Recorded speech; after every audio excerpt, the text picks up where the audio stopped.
Blah, blah, blah, blah, blah, blah. Here's Comic Book Man and Bo. However, maybe I could help you add a few asses to that swine of yours. DC Comic Book News, episode 46, The Crush of Glibber. Hey kids, how you doing? Comic Book Man here. Welcome once again to my video outhouse. It's time for DC News! Coming to you from Alternate Reality, which is located at the intersection of 111th and Kedzie in beautiful downtown Mount Greenwood. Alternate Reality, where all new comics are 15% off every day for everyone, including this, when it comes back out, not as this, but with the same title, Holy Terror, from the fine folks of Frank Miller. And who else is doing this thing? Frank Miller's Batman graphic novel, Holy Terror, which is supposed to have Batman fighting Al-Qaeda. Which isn't this. Which isn't this, but it's the same name. But it's the same title, which Although is why it doesn't really matter now because DC had problems with the content, and so therefore it doesn't involve Batman anymore. It doesn't? No, Batman's Does not it still involve Al-Qaeda? It still involves Al-Qaeda, and instead of involving Batman, it involves a character known as the Fixer. The Fixer. What is the Fixer? That's a character that Frank Miller named as replacement for Batman because DC went, we don't really know if we want to do a book about Batman fighting Al-Qaeda. So the book's coming out in 2011. So come up with some half-ass character that nobody gives a damn he came up with the title, character known as the Fixer, and it probably won't be coming out from DC because it doesn't involve Batman anymore. Well, who would it be coming out from then? Wildstorm? It could be coming out from anyone because it's basically his now. I lost you somewhere with that. He's still under contract with DC to do a book called Holy Terror, right? He's still under contract with DC to do a book called Holy Terror, and so you'd assume that they will find some kind of backdoor way of having it come out. But and then you can, when you're reading it, you can go, okay, this guy, he's supposed to be Batman, so let's just imagine it's Batman, which may actually help the sales. Whatever. You're already making my head hurt. Holy Terror. Batman Incorporated, which is not this book, but is coming later this year. It's the follow-up to this book. Grant Morrison's moving on. Because this book is... This book is being... a new team's going to take over, so Batman and Robin will still exist. Patrick Gleason's going to draw it, and just... They're going to cancel it in 6 months. But Batman and... Well, yeah. The sales will slump a bit. The sales are going to slump just a bit. You think? So Grant Morrison is moving on to a new book called Batman Incorporated. Yes. We told you about that last time. Yes. This 2-year series, 2 years, will have Batman teaming up with Dick Grayson, the Knight and Squire, Red Robin, El Gaucho, and Batwoman. These series will go 2 years. Yannick Paquette's drawing the first arc, which is about 4 or 5 issues. Cameron Stewart's coming in, and Fraser Irving. After the first year, the second year will be one big, huge 12-issue storyline. And Morrison says, once that storyline's over with, he's done with Batman. Now, has he introduced El Gaucho yet? Yep. He has. I believe he has. Yeah. Okay. Because El Gaucho is another one of those characters. If you go back a couple of DC newses, I pulled out the Batman Encyclopedia, and I talked a little bit about how Grant Morrison is researching 50s. He likes to read. Researching forgotten Batman 50s concepts that nobody's used since the 1950s, like Knight and Squire. El Gaucho is another one of them that I remember from the 50s. So he'll be hanging out with all those people. It's Brave and the Bold without really being Brave and the Bold. He's sort of, kind of. He uses bolos, and it's essentially the same thing. Bat bolos? Well, no. El Gaucho bolos. El Gaucho bolos, because he's El Gaucho. Oh. Okay. Batwoman 0 is coming just before the regular series ships. And what do we know about Batwoman 0? Batwoman 0 is coming out in November. It'll be by J.H. Williams, and he's going to draw it, and I think he's writing it as well. The 0 issue will lead into the regular Batwoman series, which will start in February. It's an artistic collaboration, but Williams will draw it, Amy Reeder will draw it, and they're going to alternate it.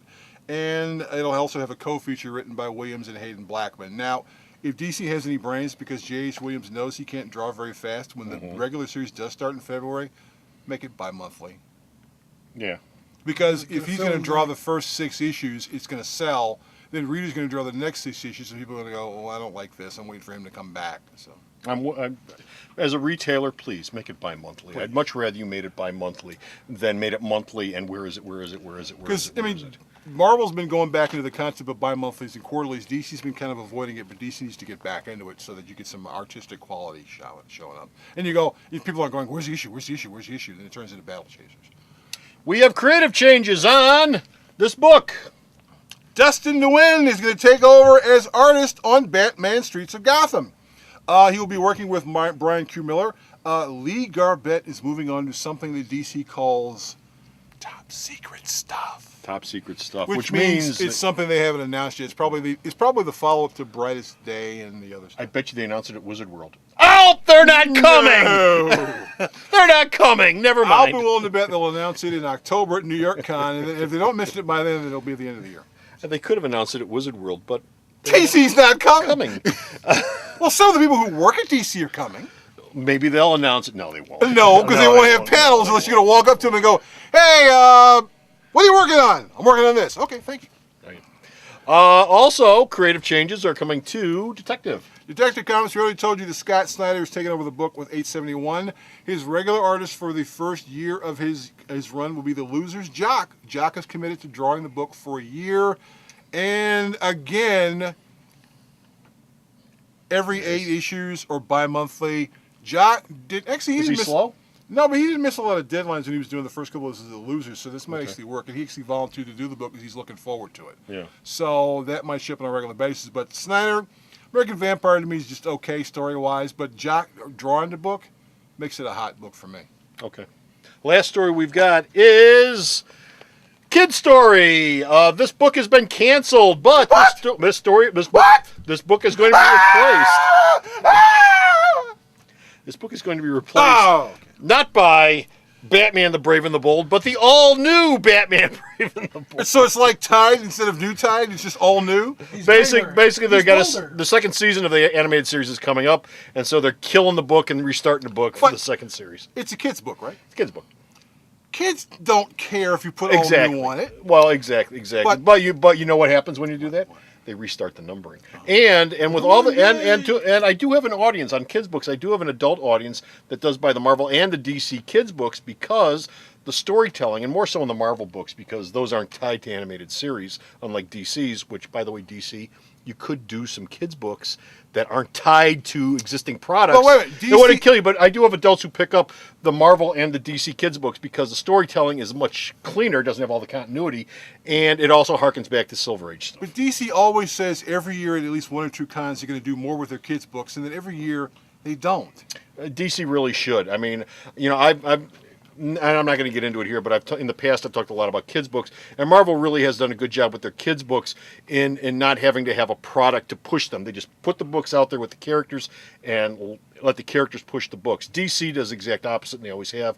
Whatever cartoon series is out there, that's what their kids' books are pushing, except for Tiny Titans. Yes. And Magic of Shazam. Yes. Neither one of those are, and those are 2 quite excellent books, as a matter of fact. But Scooby-Doo and Cartoon Network Block Party and this. Just to pimp cartoons. It pimps cartoons. That's all it is. Now, Shelley Fitch will write the book. Rick Burchett's going to draw it. The first couple issues have appearance of the Superman, Shazam, and they'll have a regular rotating cast of guest stars and magical people showing up. And Well, one of the things they say is they're going to have A-listers instead of B-listers. Not that Flash is a B-lister, but, you know, the Brave and the Bold series has had a lot of folks in it, like Metamorpho. You mean- the stuff that's traditional Brave and the Bold stuff, Metamorpho, Plastic Man. You mean Aquaman, that sort of He's thing. not going to be hanging out with Prez? No, he won't be hanging out with Blue Beetle? No, well, maybe Blue Beetle's Well, actually actually, Blue quite Beetle's popular. turning into Blue big Beetle was hero. in Blue Beetle's quite popular. Quite popular. Well, okay, well, quite a bit of Brave and Okay, and that's it. That's all we got. We're done. We're finished. We're out of here with this all Batman, which I should have said at the top. well, no, Holy Terror doesn't involve Batman, but it Not did. anymore. Well, it did. Which It did. when it first comes up, you go, he's redrawing this guy, isn't he? I don't even want to talk about the Fixer. It sounds stupid. But we're done. We're done with DC News. But you can see more DC News at the store's website. Wasn't it a Marvel villain, by the way? And where's the store's website? Sarah knows. Once you let your mind go numb, the rest is easy. www.myalternatereality.com. So stop off at the store's website and check out all the news that he sends me that I post up for DC Comics. And until next time, this is Comic Book Man saying bye. It's our 16th anniversary here at Alternate Reality, Sweet 16, and we're having our anniversary sale from the 15th through the 21st this month here at the store. Now, what does that mean? That means half off all back issues and 25% off all statues and action figures and 20% off everything else in the store for that whole week, the 15th through the 21st. So stop on down. Don't miss it. We only have an anniversary celebration once a year, and it's coming up soon.